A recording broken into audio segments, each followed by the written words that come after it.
Balangir Gandhi stadium ठारे ओडिशा राज्य विद्यालय समूह क्रीड़ा प्रतियोगिता उद्यापित हो जाइछि।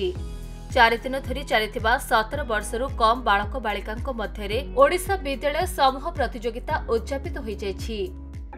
खेलटा तागर टीम भी भल थिला, आम टीम भी भल थिला।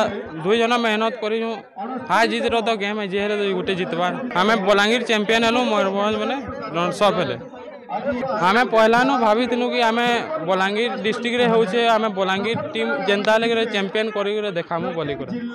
एवं आज बलांगीर जिल्ला रे कार्यक्रम जेन हेइछे हमर ओडिशा राज्य विद्यालय समूह फुटबॉल आ अन्य प्रतियोगिता इथिलागि बहुत गर्व अनुभव करूँ। आमर बलांगीर जिल्ला रे एटा हेइदिबारु एवं आउ सबुठानु बड़ कथा है आमर बलांगीर जिल्लार फुटबॉल खेलाड़ी माने चमत्कृत भाव में चैंपियन होइछन्ती एवं चैंपियन आख्या अर्जन करिसेंती। तेणु बहुत बहुत तांको साधुवाद एवं आमे बलांगीरिया हिसाब से बहुत गर्व में करूछे।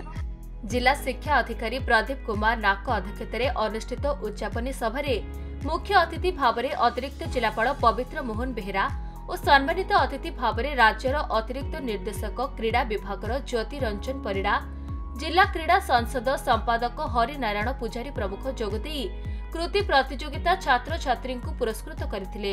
एही प्रतियोगिता रे प्राय 897 जन छात्र छात्री भाग नेथिले। 69तम विद्यालय सामूहिक समूह ये फुटबॉल थांगटा और फेंसिंग कंपटीशन चली जोटा कि राज्य स्तरीय समारोह। एटी समस्त प्रतियोगी निजर पारदर्शिता देखते आ निश्चित भाव में जो ये गोटे राज्य स्तरीय समारोह तेणु समस्ते एंजॉय भी करछंती आ समस्ते जेहेतु राज्य स्तरीय समस्ते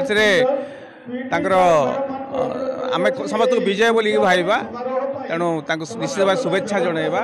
देखंतु हमर जो राज्य स्तरीय 69तम विद्यालय समूह जो क्रीड़ा प्रतियोगिता फुटबॉल फेंसिंग एवं फांटा जो प्रतियोगिता होता सेटा आज फुटबॉल उद्यापनी उत्सव हो जाइए माने शेष समाप्ति होती किसी समय पर उद्यापनी उत्सव हम एवं गतकाली आमर फेंसिंग आउ फांटा उद्यापनी उत्सव सरी जाता।